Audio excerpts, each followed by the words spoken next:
وَقُلْ جَاءَ الْحَقُّ وَزَهَقَ الْبَاطِلُ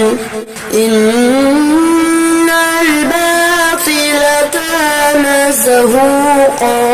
السلام علیکم ورحمۃ اللہ وبرکاتہ۔ حامد و مسلیاً اما بعد، محترم ناظرین، دور جدید میں ایک بیماری بہت ہی عام ہو چکی ہے۔ خاص طور سے اس بیماری کے شکار نوجوان نسل ہے، جسے عام فہم زبان میں ڈپریشن کہا جاتا ہے۔ ایکسپرٹ سائیکولوجسٹ، ماہرین نفسیات کہتے ہیں کہ اگر کسی انسان کا دل روزمرہ کاموں میں نہ لگے اور وہ بے چینی اور گھبراہٹ کا شکار ہے تو ایسا شخص ڈپریشن کی طرف بڑھ رہا ہے۔ میرے پیارے بھائیوں، ڈپریشن کے علاج کے سلسلے میں بہت سی دوائیاں وجود میں آئیں، لیکن وہ دوائیاں ناکافی ہیں، یعنی مکمل طریقے سے ڈپریشن کا علاج ان دوائیوں سے نہیں ہو سکتا۔ عزیز ساتھیوں، ڈپریشن کی مختلف شکلیں و صورتیں ہیں۔ ان میں سے ایک ہے غلط وسوسے۔ میرے پیارے بھائیوں، یہ غلط وسوسے کہاں سے پیدا ہوتے ہیں؟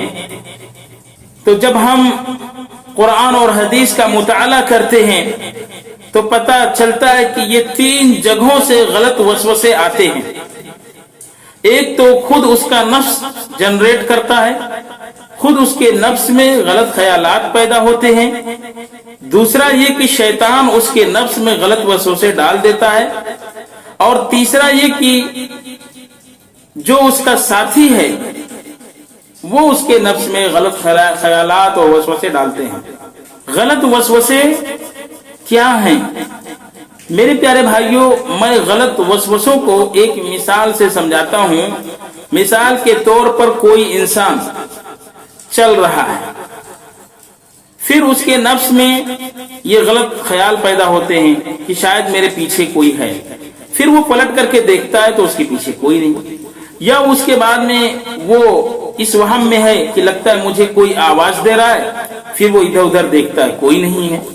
تو اس طرح کے بار بار جب اس کے ساتھ یہ چیزیں ہوتی ہیں، یعنی یہ غلط خیالات بار بار اس کے دل و دماغ میں پیدا ہوتے ہیں کہ لگتا ہے میرے پیچھے کوئی لگا ہوا ہے یا مجھے کوئی آواز دے رہا ہے، یہ اس طرح کی چیزیں وہ سوچتا رہتا ہے تو یہ پھر بے چینی اور گھبراہٹ کا شکار ہو جاتا ہے۔ پھر اس کا نتیجہ یہ نکلتا ہے کہ وہ آہستہ آہستہ ڈپریشن کی طرف بڑھنے لگتا ہے۔ اسی طریقے سے ایک انسان کاروبار کرنا چاہتا ہے، ایک انسان بزنس کرنا چاہتا ہے، پھر وہ پیسہ اکٹھا کرتا ہے بزنس کرنے کے لیے، پھر وہ سماج میں دیکھتا ہے کہ جو میں بزنس کرنے جا رہا ہوں یہ تو بہت سے لوگ کر رہے ہیں، تو میں کیا کما سکتا ہوں؟ یہ اسی سوچ میں رہتا ہے، اسی چیز کو سوچتا رہتا ہے، اور وہ بزنس شروع نہیں کرتا ہے۔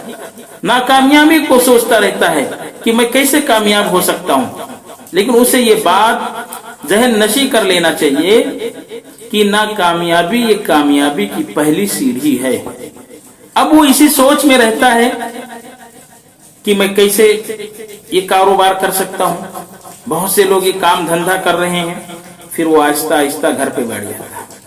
اس کا دل کسی کام کاج میں نہیں لگتا، یعنی وہ ڈپریشن کی طرف بڑھنے لگا اس ڈر سے کہ میں کیسے کامیاب ہو سکتا ہوں بزنس میں، کاروبار میں، اور وہ کچھ نہیں کرتا ہے۔ تو یہی ہے میرے پیارے بھائیوں غلط وسوسے جو اس کو ڈپریشن کی طرف آہستہ آہستہ لے کر کے جا رہے ہیں۔ اب اس ڈپریشن کو جو غلط وسوسوں کی وجہ سے انسان غلط خیالات کی وجہ سے، نگیٹو تھاٹ کی وجہ سے، منفی سوچ کی وجہ سے جو وہ ڈپریشن میں گیا، ذہنی تناؤ کا وہ شکار ہو گیا، تو اب یہ بتائیے اس کا کیسے علاج دوائیوں سے ہو سکتا ہے؟ ناممکن نظر آتا ہے۔ اس لیے اللہ رب العالمین نے اپنے کلام میں اور نبی کریم صلی اللہ علیہ وسلم نے اپنے فرمودات میں اس طرح کے جو غلط وسوسے اور خیالات پیدا ہوتے ہیں جو ہم کو گھبراہٹ میں اور بے چینی میں ڈال دیتے ہیں یا آہستہ آہستہ ذہنی تناؤ کی طرف لے کر کے جاتے ہیں یا ڈپریشن اور ٹینشن کی طرف لے کر کے جاتے ہیں، تو ان کا حل اللہ رب العالمین نے قرآن میں ذکر کر دیا، نبی کریم صلی اللہ علیہ وسلم نے اپنے فرمودات میں بیان کر دیا۔ مثال کے طور پر جب انسان کو اس طرح کے غلط خیالات آنے لگیں، غلط وسوسے پیدا ہونے لگیں جس کی وجہ سے وہ انسان گھبراہٹ میں اور بے چینی میں مبتلا ہو رہا ہے، تو اسے اعوذ باللہ من الشیطان الرجیم اس کو بار بار پڑھتے رہنا چاہیے، بار بار پڑھتے رہنا چاہیے۔ اسی طریقے سے معوذتین یعنی قل اعوذ برب الفلق اور قل اعوذ برب الناس، اس کو بھی بار بار پڑھتے رہے، اس کو بھی پڑھتے رہے۔ بالخصوص سورۃ الناس یعنی قل اعوذ برب الناس میں دو چیزوں سے پناہ مانگی گئی ہے، ایک شیطان کے غلط وسوسے سے جو وہ ہمارے دل میں ڈال دیتا ہے، اور دوسرا ہمارے ساتھی جس ماحول میں ہم رہ رہے ہیں وہاں کے لوگ جو ہمارے دل اور دماغ میں غلط خیالات ڈال دیے ہیں، غلط وسوسے ڈال دیے ہیں، ان سے پناہ مانگی گئی ہے۔ تو میرے پیارے بھائیوں، قل اعوذ برب الناس اور قل اعوذ برب الفلق جو معوذتین ہے اس کو بھی ہم پڑھیں۔ اسی طریقے سے اللہ رب العالمین نے سورہ مومنون میں ذکر کیا ہے، ربی اعوذ بک من ہمزات الشیاطین واعوذ بک ربی ان یحضرون،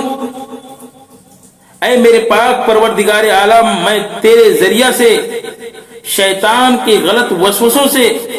شیطان کے نفخوں سے، شیطان کے پھونک سے ہم پناہ مانگتے ہیں، اور اے میرے پاک پروردگار عالم ہم تیرے ذریعہ سے پناہ مانگتے کہ شیطان ہمارے پاس حاضر ہوں، اس سے بھی ہم پناہ مانگتے ہیں۔ اس دعا کو بھی ہمیں کثرت سے پڑھنا چاہیے جب غلط وسوسے اور غلط خیالات پیدا ہوں۔ اسی طریقے سے جب ہمارا نفس خود غلط وسوسوں کو پیدا کرتا ہے تو نبی پاک صلی اللہ علیہ وسلم نے اس کو ختم کرنے کے لیے ایک دعا بیان فرمائی، اللہم الہمنی رشدی وقنی شر نفسی، اے اللہ تو میرے نفس میں ہدایت ڈال دے، اللہم الہمنی رشدی، اے اللہ تو میرے نفس میں ہدایت ڈال دے، وقنی شر نفسی، اور اے اللہ تو مجھ کو بچا میرے نفس کی برائی سے، میرے نفس میں جو غلط خیالات پیدا ہوتے ہیں اے اللہ تو اس سے بچا۔ تو میرے پیارے بھائیوں، یہ چند دعائیں تھیں جو غلط وسوسوں کی وجہ سے ہم گھبراہٹ اور بے چینی کا شکار ہو جاتے ہیں یا ذہنی تناؤ میں چلے جاتے ہیں یا ڈپریشن کی طرف پڑنے لگتے ہیں۔ اگر ہم ان دعاؤں کا اہتمام کریں گے، اگر غلط خیالات اور غلط وسوسے پیدا ہوتے ہیں، اگر ہم ان دعاؤں کا اہتمام کریں گے تو انشاءاللہ العظیم ضرور بالضرور اگر غلط وسوسوں کی وجہ سے ہم اگر ڈپریشن کی طرف چلے گئے ہیں تو انشاءاللہ العظیم افاقہ ہوگا، بلکہ جڑ سے اس کا خاتمہ ہوگا اگر ہم ان دعاؤں کا اہتمام کریں گے۔ آخر میں ہم اللہ رب العزت سے دعا کرتے ہیں کہ الہ العالمین تو ہم تمام لوگوں کو ہر طرح کی برائیوں سے محفوظ رکھ، اور الہ العالمین تو ہم تمام لوگوں کو ہر طرح کی بیماریوں سے بچا، آمین، تقبل یا رب العالمین۔ والسلام علیکم ورحمۃ اللہ وبرکاتہ۔